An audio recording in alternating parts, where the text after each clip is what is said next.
Quem aqui quer viver as promessas de Deus? Todos nós queremos viver. Quem aqui quer ser abençoado por Deus? Certamente todos nós queremos ser abençoados por Deus.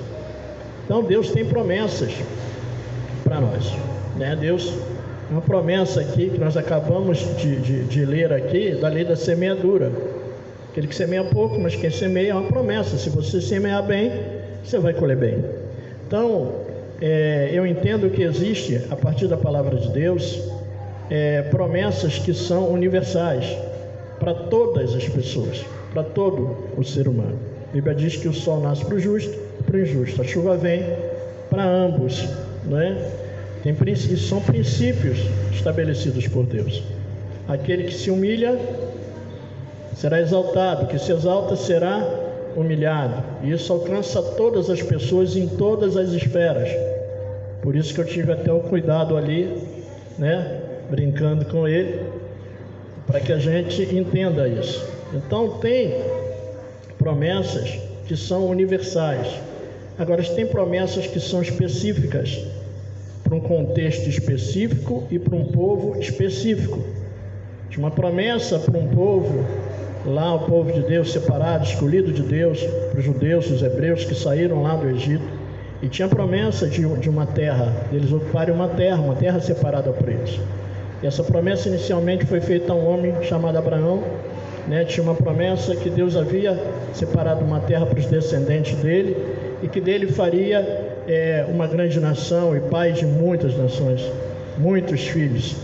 Então Abraão foi pai, né, de muitas nações, e Abraão, pai de muita gente, pai natural de muita gente, a descendência natural de Abraão lá a partir dos judeus. E lá no Egito a gente vê isso, que aquela descendência de Abraão, ela se multiplicou tanto, cresceu tanto, que os egípcios tiveram medo, né? Falaram, olha, eles estão crescendo tanto que daqui a pouco eles são maioria aqui, e aí eles vão tomar o poder aqui, né? Eles vão dominar isso aqui. Então vamos arrumar um jeito aí para que isso não aconteça, para que eles não continuem a se multiplicar. E aí orientar as parteiras, para que as parteiras, ao nascer lá um menino hebreu, né, que descartasse, para que isso não acontecesse. Então essa é a descendência natural de Abraão. Mas a Bíblia diz que tem uma descendência espiritual de Abraão, que somos nós, né? E alguns judeus que aceitam Jesus. Então, pai de muita gente, pai natural e pai espiritual de muita gente. E ele experimentou essa paternidade de uma maneira excepcional. Ele ainda viveu um momento tão especial, porque Deus havia feito uma promessa que da sua descendência ele daria um filho, e por meio desse filho se cumpriria uma promessa que se estabelece lá em Cristo. E aí, por uma demora, né, do tempo, a sua esposa Sara pega a escrava, né, Agar, e dá a ele, e ele tem um filho com Agar, Ismael, mas daquele não era o filho da promessa, né, embora sendo filho natural de Abraão. E isso gerou uma confusão que ainda está até hoje lá na faixa de Gaza, lá, que o negócio fica feio lá. E é interessante, mas em dado momento ele pega, Deus o chama e pede para que ele sacrifique Isaac, né, o filho da promessa. E aí ele sobe lá o monte e com o filho, e é assim uma história, tenho certeza que o melhor dos dramaturgos aí que escrevem dramas, né, não são capazes de escrever uma história dessa. E aí ele sobe, né, sobe lá com seu filho para sacrificar o filho. E isso é loucura. Como é que você vai sacrificar um filho? Né, quem é pai aí sabe como é que é isso, né? Uma mínima coisa num pai, num filho, já mexe com a gente. Imagine você sacrificar um filho, né? Mas ele, em obediência, ele vai, e ainda está com os servos, e a fé dele era tanto, né, à toa que ele é chamado pai da fé. Lá no pé do monte, né, ele fala para os servos, ele fala, ó, fica aqui que eu vou subir com o menino e nós vamos voltar, né? Como que você certeza vai voltar se você vai sacrificar?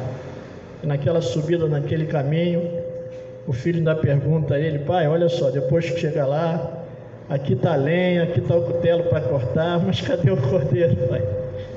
Deus proverá, né? Então estou lembrando dessa história porque na nossa trajetória enquanto pais, existem momentos de aflição, existem momentos que, assim, nós vamos passar por adversidade enquanto pais. Agora imagina depois quando eles desceram junto, a alegria daquele menino, a alegria daquele pai, a alegria daquele filho. E olhando para a parábola do filho pródigo, né? É uma parábola, é uma história que Jesus conta, não é uma história real, mas ele usa essa história de ficção para passar princípios e ensinamentos. E aí diz que lá tinha 2 filhos, e o filho mais novo pede a herança: pai, me dá aí parte da minha herança. E ele vai e dá a herança, e divide a herança, dá uma parte para o mais novo, dá a parte dobrada para o mais velho, que era o primogênito e tinha o direito a isso. E aí ele sai, gasta tudo aquilo que o pai tinha dado a ele, né? Depois que ele está lá numa situação de escassez, situação difícil, longe do pai, né? Aí ele cai em si, ele fala: por certo, meu pai estão comendo bem lá, e eu aqui passando dificuldade, vou voltar para o meu pai. E ele volta e o pai recebe de braço aberto, né? Recebe de braço aberto. E aí existe a máxima: o bom filho a casa torna, né? Então, que coisa maravilhosa é saber que o pai, né, está sempre de braços abertos para receber o filho de volta. Que coisa maravilhosa é o pai receber o filho de volta. Semana passada nós estávamos compartilhando sobre promessas, e nós estávamos compartilhando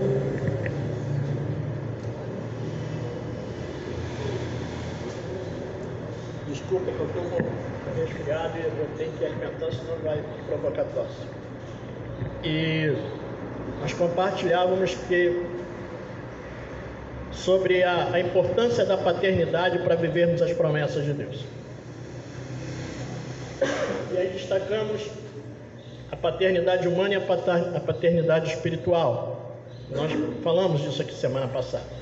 Quanto é importante a paternidade para vivermos as promessas. E hoje nós vamos trabalhar mais na questão humana, da paternidade humana.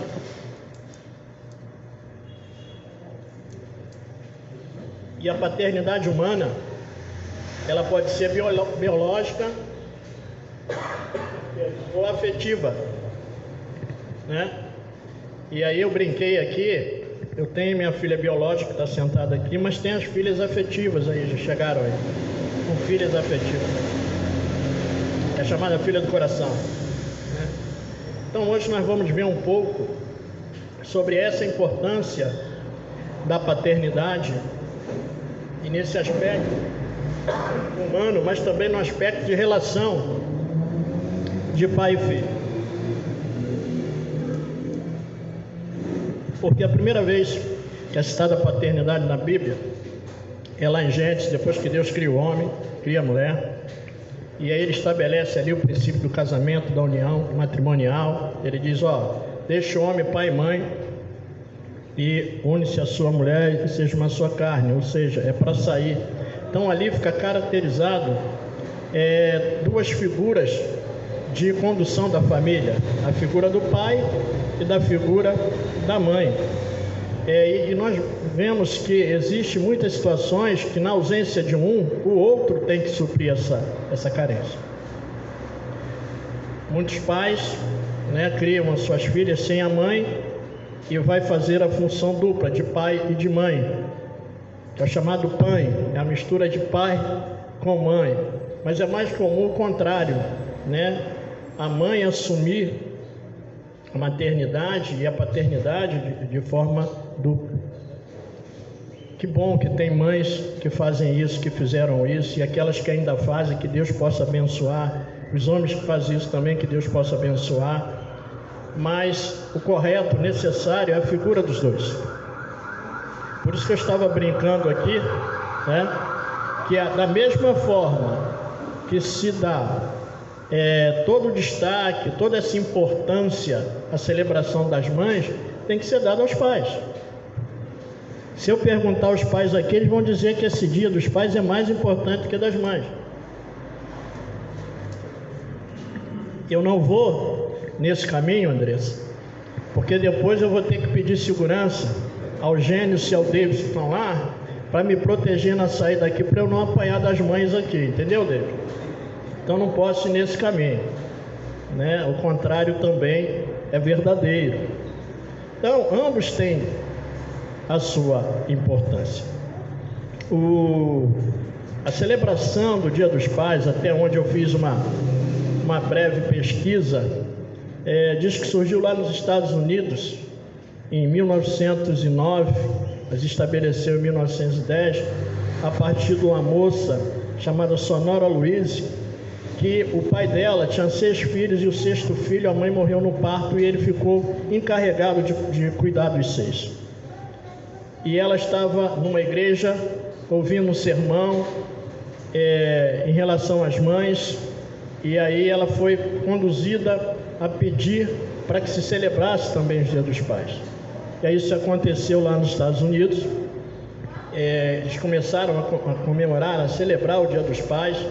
Oficialmente, isso só foi se estabelecer praticamente 60 anos depois, em 1966.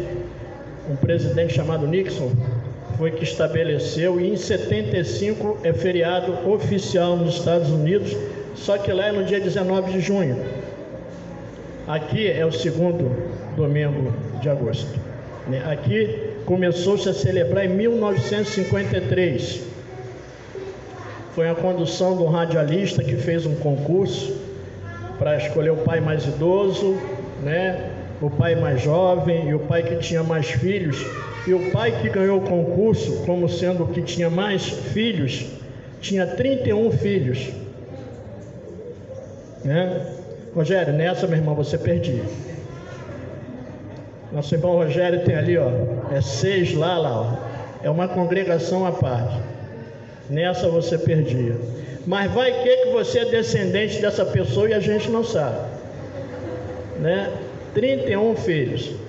Né? Teve um funkeiro aí, MC Catra, né? Que foi recordista, né? Teve também um número grande de filhos, né? Então, foi estabelecido a partir daí e ele ganhou esse concurso. Mas há quem diga, historiadores que digam que a comemoração do Dia dos Pais começou lá na Babilônia, 4.000 anos atrás. Um filho do rei Nabucodonosor, para fazer uma homenagem ao seu pai, pegou argila, mandou fazer lá um bloco de argila, e é considerado o primeiro cartão do Dia dos Pais, com ele lá para prestar uma homenagem ao seu pai, né? Mesmo que seja na Babilônia 4.000 anos atrás, ou nesse período atrás, a Bíblia já fala há muito tempo, e nós vamos ver isso. Então abra sua Bíblia aí, Efésios capítulo 6, a partir do verso 1. Enquanto você abre, nós vamos orar. Pai, muito obrigado por essa manhã, muito obrigado pelo acesso que temos à sua palavra. Que o Senhor possa falar conosco nessa manhã por meio da tua palavra, Pai. Em nome de Jesus. Amém. Então, Efésios capítulo 6, a partir do verso 1, e nós vamos ler apenas 4 versículos.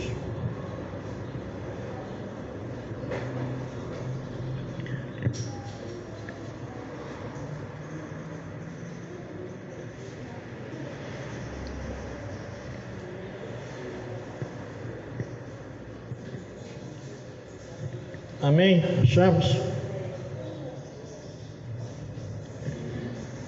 Efésios capítulo 6, verso 1. Filhos, obedeçam aos seus pais no Senhor, pois isso é justo. Honra teu pai e tua mãe, este é o primeiro mandamento com promessa, para que tudo corra bem e tenhas longa vida sobre a terra. Pais, não irrite seus filhos, antes crie-os, segundo a instrução e o conselho do Senhor. Então Paulo aqui dá uma orientação aos pais, mas dá orientação principalmente aos filhos. E nessa carta aqui no capítulo 5 ele fala também dos deveres conjugais, da relação do marido, da esposa, da relação com o escravo, com os senhores, né?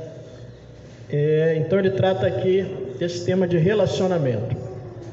E ele fala aqui: honra teu pai e tua mãe. Honra aos pais, para que tudo te vá bem e você tenha vida longa. Honra, assim, num sentido de definição mais simples, significa reverenciar, estimar e valorizar ou valorizar. Então, honrar é reverenciar, é estimar, passa pela via do amor, e valorizar.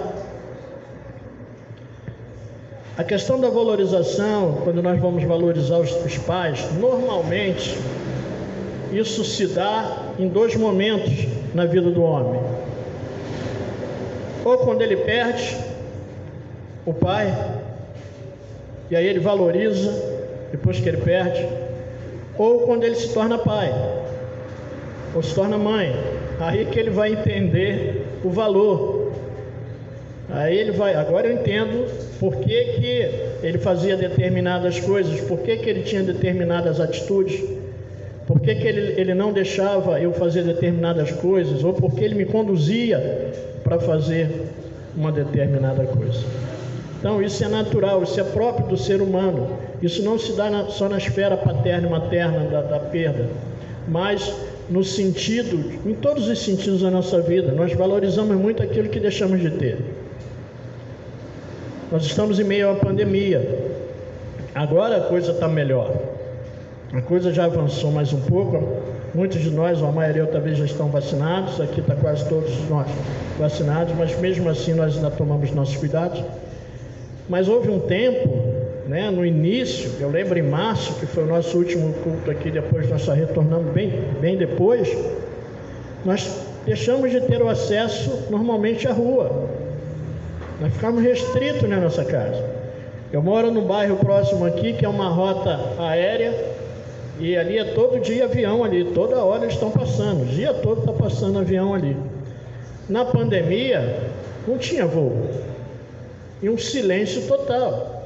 E eu moro numa rua uma via principal, e eu ficava do terraço e olhava, a rua vazia. E aí o dia que passou o primeiro avião, eu falei para minha esposa: eu nunca imaginei que eu ia sentir tanta alegria, tanta felicidade, escutar o barulho do avião. Pô, me deu uma sensação boa. Entendeu, David? Eu falei, as coisas vão começar a normalizar. Então a gente só se dá conta do valor depois que a gente perde.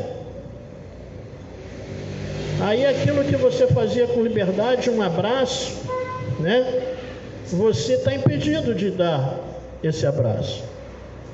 Domesticamente é diferente, mas publicamente é complicado. Então uma coisa tão simples como um abraço, uma troca de afeto, que muitas vezes a gente deixava de fazer, o abraço, o beijo, hoje a gente fica doido para fazer. Eu vi Gisele ali, que vontade de abraçar Gisele, que vontade de abraçar Juliana, mas eu tenho que me conter. E aí encontrei com ambas lá onde elas trabalham, no setor médico lá, ficamos lá, Gigi veio, falou, que vontade de dar um abraço, mas não pode. Vontade de dar um abraço em João, em Esther, mas a gente não pode. Mas daqui a pouco nós vamos poder, amém? Também, quando for liberado, segura a gente. João, aí eu vou cantar uma música de um cantor chamado Gilberto Gil, vou cantar essa música para o Rio de Janeiro, vou cantar especialmente para o bairro de Realengo, depois de Bangu, é lá em cima, Alô, alô, Realengo, aquele abraço, Então, aquele abraço, segura. Reinaldo está com abraços guardados ali, está com estoque, já não tem mais aonde guardar abraço. Eu já estou botando no quintal lá, Andressa, estou empilhando. Marcos, acho que eu vou falar com Solange, pedir liberação a ela, mandar um pouco lá do estoque para lá, porque tem muito abraço guardado, João. Vou mandar para a Trindade, lá aquele quintalzão, vou mandar lá para casa da Sueli, vou começar a dividir. Mas também não dá, que está todo mundo com o estoque cheio. Mas a hora que liberar, Na hora que liberar, nós vamos ao Rio de Janeiro, aquele abraço. E aí nós vamos poder abraçar. Então, quando você sair daqui hoje, ou mesmo agora, daqui a pouco nós vamos almoçar juntos, né? Aquele momento de confraternização de pai e filho. Dê um abraço apertado aí. O Bruno já deu ali, mas ele vai dar mais em casa, que quando ele chegou ali eu vi a troca de afeto. Eu quase que fui para o abraço coletivo, Renato. Eu falei, vou nisso aí. Vou me jogar aí, mas não dá, não posso. Vou para o abraço coletivo. Mas são pequenos gestos, pequenas coisas que a gente só valoriza depois que não tem. Isso faz parte de um relacionamento. Então, quando Deus nos criou, Ele nos criou para um relacionamento, primeiro com Ele e depois com outros. Quando Ele criou o homem, Ele falou, não é bom que ele esteja só. E aí trouxe todos os animais, o homem deu nome a todos os animais, mas não tinha alguém que o correspondesse, que fosse igual. E aí, relacionamento. E quando Paulo está tratando nessa carta aqui, Paulo está escrevendo para essa igreja, e ele está tratando de relacionamento entre pais e filhos. Ele está tratando aqui de um relacionamento doméstico, como ele trata aqui também em deveres de escravos e senhores, no relacionamento social. Tem aqui um relacionamento conjugal. Então nós fomos criados para o relacionamento. Então quanto melhor for o nosso relacionamento, melhor vai ser a nossa qualidade de vida. Guarda isso aí. Quanto melhor eu me relaciono com as pessoas, melhor vai ser a minha qualidade de vida. Quanto melhor eu me relaciono com Deus, melhor a minha qualidade de vida. Não só espiritual, mas em todos os sentidos. Que nós entendemos a partir da Bíblia que o homem é corpo, alma e espírito. Corpo, alma e espírito. Então temos necessidades espirituais, temos necessidades materiais, físicas, e temos necessidades psicológicas, emocionais, afetivas. O que eu falei, um abraço passa por um deles. E aí ele dá essa orientação. Olha, honra seu pai e sua mãe, para que tudo te vá bem. Mas ele também dá em contrapartida uma orientação para os pais: não irrite os seus filhos. E muitas vezes nós não vigiamos, irritamos nossos filhos. E aí nós temos que entender isso. É uma via de mão dupla. Eu honro meu pai, estimo meu pai, reverencio meu pai, valorizo meu pai, mas em contrapartida tem também uma ação do meu pai para com a minha vida. Então não é só a questão do pai. E aqui ele diz pai e mãe, não destaca só a questão do pai, a questão de ambos. E Paulo, ele ministra aqui para essa igreja, e num contexto não para os judeus, porque Deus cria o homem, né? Deus vai lá, forma o homem do pó, dá vida ao homem, para que o homem tenha um relacionamento com ele. Só que lá no jardim esse relacionamento é quebrado, e existe essa separação entre Deus e o homem, consequência do pecado, e ele é expulso de lá. Por isso que nós cantamos: meu orgulho me tirou do jardim, né? E sua graça colocou o jardim em mim. Há essa separação. E aí o homem sai da presença de Deus, mas Deus faz com um propósito de trazê-lo de volta. Em Jesus você volta a esse relacionamento. Ele é o caminho, a verdade e a vida. Ele é a ponte que liga Deus ao homem de volta. É Ele que reconcilia, é por meio dele que essa reconciliação é feita. E aí, com esse propósito de trazer o homem de volta, de restaurar esse relacionamento, Deus separa um povo, escolhe um povo. Primeiro Deus chama um homem chamado Abraão, e desse homem, a descendência, ele separa um povo. É esse povo que eu falei ainda agora, que foi lá para o Egito, é um povo escolhido. E Deus faz uma promessa a esse povo, para que esse povo vá para uma terra que ele já havia separado, e que eles vivam de uma maneira diferente, como santos, separados das demais nações, no sentido de pecado, porque por meio desse povo, por meio dessa nação, ele abençoaria as outras nações da terra. E aí, Deus dá leis a esse povo para como ele deve se comportar nesse relacionamento. Deus fala como ele tem que se relacionar com o próprio Deus e com as demais pessoas, tanto entre o próprio povo judeu, mas como com as outras nações, com os outros povos, chamados estrangeiros. Quando sai do Egito, não sai só os judeus lá, só os hebreus, porque a fome naquela época conduziu muitos povos de outros lugares da terra para lá, e quando sai estrangeiro com eles, e tem toda uma relação. Aí vem a circuncisão para ser inserido naquele povo, tem todo um contexto de leis que Deus dá. Então as leis tinham, no sentido primeiro, entendo eu, trabalhar o relacionamento do homem com Deus e com o outro. Então nós fomos criados para o relacionamento. E aí nós vemos lá nos 10 mandamentos, né? Dentro desses 10 mandamentos, como que Deus ordena primeiro para que o homem se relacione com ele. Aí alerta sobre a idolatria, você não vai ter outro Deus antes de mim, sobre o sábado, né? Ele dá toda a orientação. E essas leis para aquele povo naquele momento, de maneira específica, até para onde eles iam. E um dos mandamentos lá é exatamente esse que Paulo ratifica aqui, para honrar pai e mãe, está escrito lá, naquele contexto. E ele diz, para que tudo vai bem, que você tenha vida longa na terra para onde vocês estão indo, terra que eu já separei para vocês. Em Levítico, no capítulo 25, verso 18, Moisés falando das leis da terra, diz assim: obedeçam a todas as leis e mandamentos de Deus, e para que vivam em segurança na terra que você vai herdar.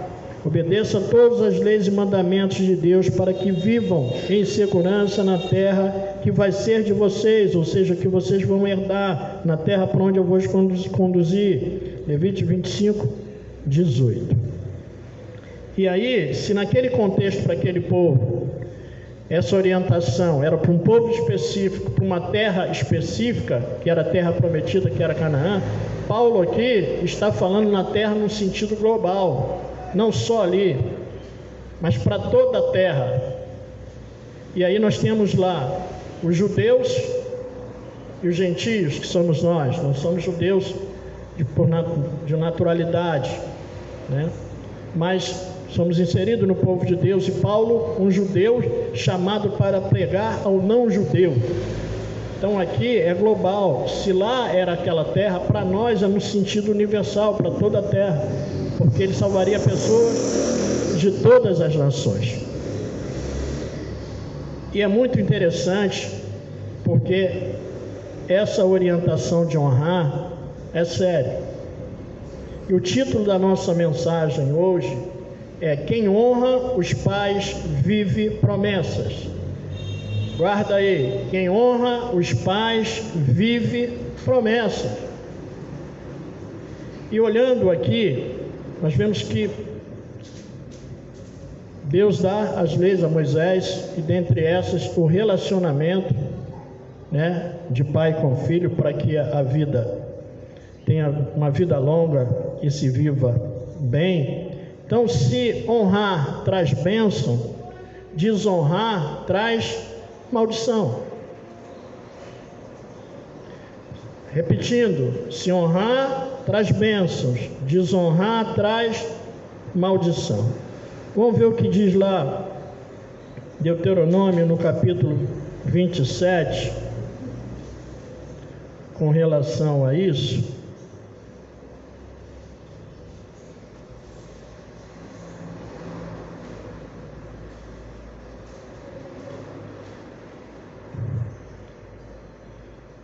Diz assim, Deuteronômio capítulo 27, 16: maldito quem desonrar o seu pai ou sua mãe.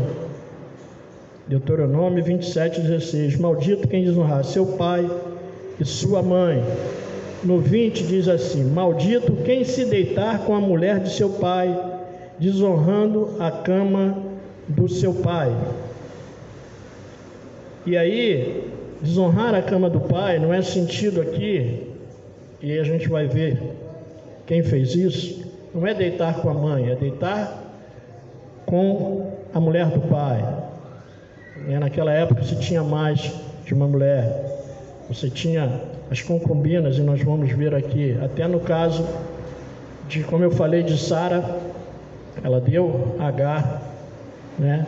Então, se Ismael deitasse com Agar, depois ele estaria deitando com a mãe. Se Isaac deitasse com Agar, ele estaria deitando com a mulher do seu pai e não com a sua mãe. Mas quando desonra, a gente vê que tem maldição aqui. E aí em Gênesis capítulo 9, nós vamos ver o quanto isso é sério, a questão de desonrar. Então vamos ver aqui a história de Noé. Nós conhecemos bem a história de Noé, amém? Isso é uma história de Noé. A terra estava corrompida. Deus escolhe Noé, separa Noé, orienta Noé para que faça uma arca, para que ele entre lá com a sua família, a sua esposa, seus filhos, suas noras, 8 pessoas, eles entram lá e eles são preservados. E depois que ele sai da arca, acontece um fato.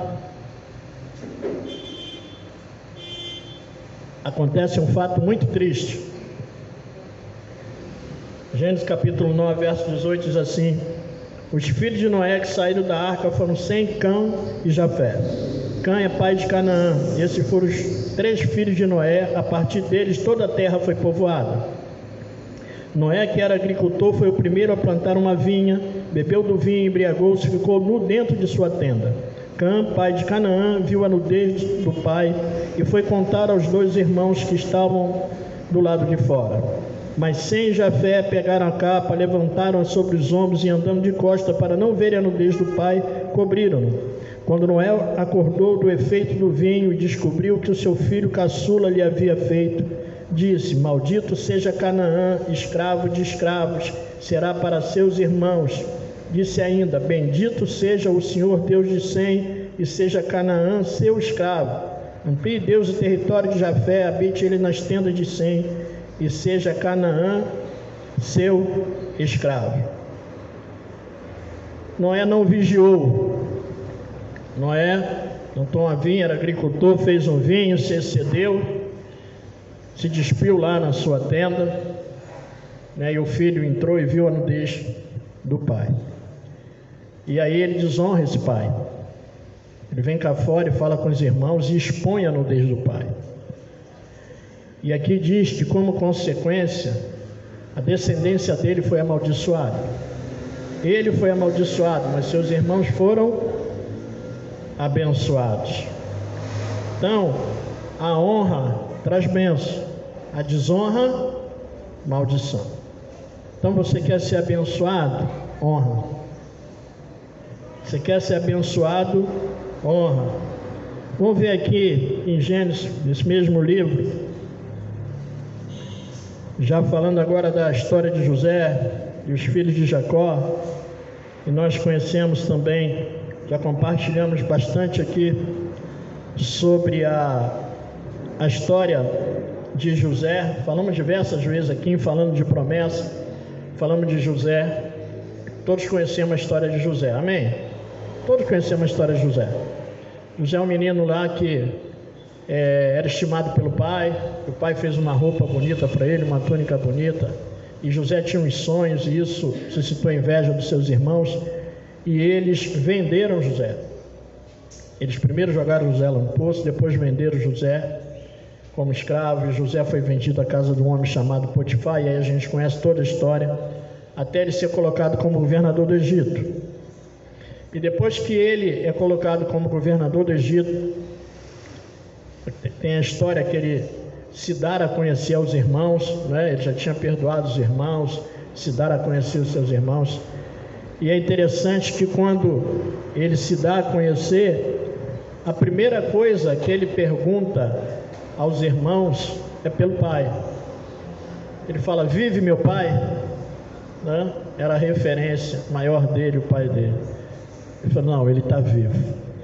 E aí tem todo um arranjo, que ele testa os irmãos, né? Mas depois o pai dele vem.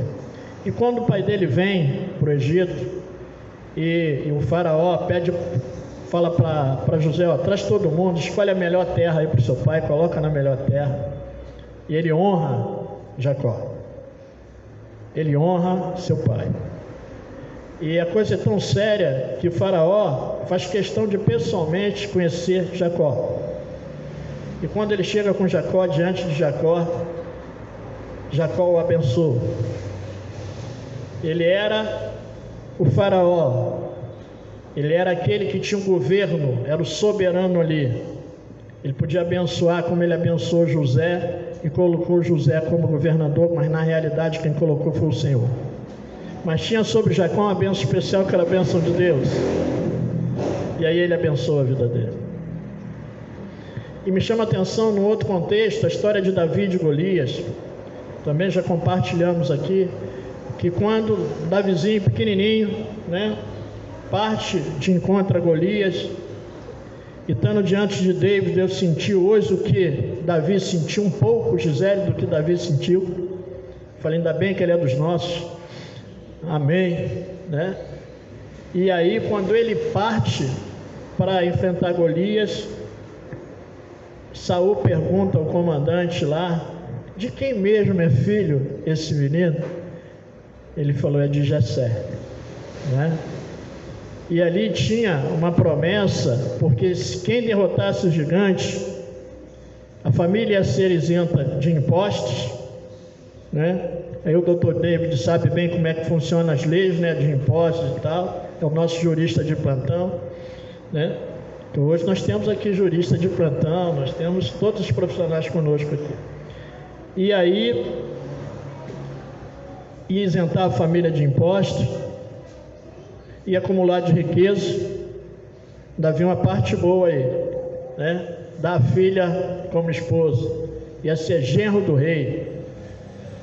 Usando a linguagem popular, ia ser genro do homem, né? Bênção lá. Talvez aí ele perguntou, pô, de quem é mesmo esse filho? De quem ele é filho? Que eu preciso saber a origem aí, né? E aí depois ele honra, porque ele recebe tudo lá e honra pai e mãe. E aí, voltando para a história de José, a gente vê toda essa história de José. E aí, no final já da vida de Jacó, Jacó próximo à morte, Jacó chama os seus filhos para abençoar. Capítulo 49 de Gênesis, verso 1, diz assim, ele abençoa primeiro a Rúben, que é o primogênito. Diz assim, ele chama Rúben primeiro para abençoar, que é o primogênito, diz assim, então Jacó chamou seus filhos e disse, ajunte-se ao meu lado para que eu lhes diga o que lhe acontecerá nos dias que virão, ou seja, o futuro. Reúnem-se para ouvir, filhos de Jacó, ouça o que diz seu pai Israel. Rúben, você é meu primogênito, minha força, o primeiro sinal do meu vigor, superior em honra, superior em poder, turbulento como as águas, já não será superior, porque você subiu à cama de seu pai e ao meu leito e o desonrou. Rubens, que era o primogênito, tinha a bênção da primogenitura. Ele desonrou Jacó. Ele desonrou seu pai. Ele deitou não com a sua mãe, com uma das mulheres lá, Bila, uma das mulheres de Jacó. E aí ele diz para ele, ó, é o que acontecerá aqui, você me desonrou. Traz consequências. E aí eu não vou ler dos outros, mas eu quero o contraponto do Rubens. E nós vamos ver o contrário, o que aconteceu com José, José que honrou seu pai. Então no capítulo 49 que nós estamos vendo, no verso 22, diz assim, José é uma árvore frutífera, Jacó abençoa. José é uma árvore frutífera à beira de uma fonte, cujos galhos passam por cima do muro. Com rancor, arqueiros o atacarão, atirando flechas com hostilidade. Mas o seu arco permaneceu firme, e os seus braços fortes ágil para atirar. Pela mão do poderoso de Jacó, pelo nome do pastor, a rocha de Israel, pelo Deus de seu pai, que ajuda você, o Todo-Poderoso, que o abençoa com bênção dos altos céus, bênção das profundezas, bênção da fertilidade e da fartura. As bênçãos de seu pai são superiores às bênçãos dos montes antigos e as delícias das colinas eternas. Que todas essas bênçãos repousem sobre a cabeça de José. Coisa fantástica. Se Rubens desonrou, José honrou.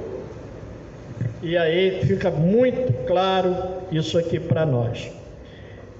E no capítulo 50, nós estamos encerrando aqui, no capítulo 50, falando ainda de José. Se aqui nós estamos vendo a condição de Jacó, que estava próximo à morte, abençoa os seus filhos, aqui nós vamos ver o final de José. Nós lemos aqui que honrar pai e mãe para que tudo vá bem e que tenha vida longa. Gênesis 50, 22 diz assim: José permaneceu no Egito com toda a família de seu pai, viveu 110 anos e viu a terceira geração dos filhos de Efraim, que era o seu filho. Além disso, recebeu como seus os filhos de Maquir, filho de Manassés, seu neto. Então, nós vemos aqui, José permaneceu no Egito com toda a família de seu pai, viveu 110 anos, vida longa, e viu a terceira geração dos filhos de Efraim, até que recebeu os filhos de Maquir, os seus netos, como seus. Então, nós vemos aqui a bênção da honra, vida longa. Ele viu, Marcão, até a terceira geração. Então essa é a mensagem de Deus para nós nesse dia especial dos pais. Que hoje você e eu possamos tomar essa lição e viver a partir dessa lição. Valoriza, se hoje você tem, valoriza o que você tem, porque daqui a pouco você pode não ter. Certamente quem não tem, existe pesar, né? Porque não tem. Mas fica para nós a lembrança boa e fica para nós uma responsabilidade. Porque mesmo que o meu pai não exista mais, eu como descendente dele, eu carrego o nome dele. Então a minha trajetória continua honrando meu pai, assim como os meus descendentes ou vão me honrar ou vão me desonrar. E a referência, ela continua. Eu lembro, eu tenho uma família grande, mais de 20 sobrinhos, né? E aí um cometeu um erro grave, muito grave, isso trouxe consequências para ele, né? E eu lembro que um dos irmãos falou comigo, ele chegou comigo triste e chateado. Ele falou assim: ele desonrou o nome do meu avô, né? Isso foi triste, ele desonrou o nome do meu avô. Então, que nós possamos honrar. Você que ainda está exercendo a paternidade aí, né? Isso é um privilégio, é bênção, meu irmão. Não é fácil ser pai, não. Quem é pai sabe como é que funciona isso, assim como não é fácil ser mãe. Então que nós não venhamos a ser negligentes como pai, mas que possamos exercer essa paternidade em amor, sabendo que nós temos uma responsabilidade.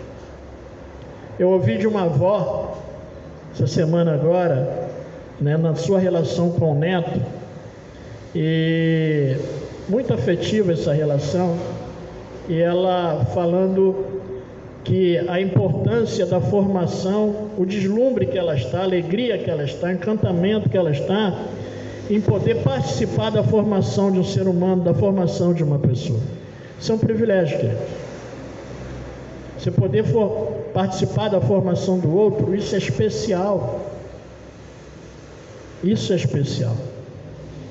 E aí eu quero encerrar aqui com uma palavrinha que não está em nenhum desses textos aqui, mas eu tenho certeza que ela é fundamental. Gratidão. Gratidão. Que eu e você sejamos gratos, primeiro a Deus, ao nosso Pai eterno. Segundo, aqueles que Ele colocou sobre as nossas vidas. E aí mesmo que não seja o pai biológico, pai natural, mas aqueles que exerceram essa função de paternidade, que sempre alguém exerce. Então eu, como filho, já não tenho mais os meus pais, né? Eu costumo sempre brincar, né? E hoje essa brincadeira não vai poder ter resultado. Que eu digo sempre, né, com as mães, eu digo, eu não quero ser como filho abandonado, eu sempre adoto uma mãe, né? Eu vou adotar a mãe de alguém aí. E uma vez eu estava falando isso, a menininha agarrou a mãe e fez assim para mim, A minha não. Então, se você tem seu pai aí, eu não vou querer adotá-lo não, porque ele praticamente tem a mesma idade que eu, talvez eu seja até o mais velho aqui. Mas vai que, Bruno, eu decida nessa manhã adotar. Andressa, vai que... Roger, vai que eu decida adotar aí, já tem muitos filhos, sempre cabe mais um. Entendeu, Esther, Gênesis? Entendeu, Gigi? Entendeu, Juliana? Vai que esse pai tão afetuoso, esse docinho de pessoa que é o Reinaldo, um pai doce como esse, né? Vai que, né? Mas em contrapartida, se eu estou aberto para adotar pais, eu também estou aberto aqui para adotar filhos, tá? Pode vir. É muito bom ser pai, né? É muito bom ser pai. Vamos pôr de pé.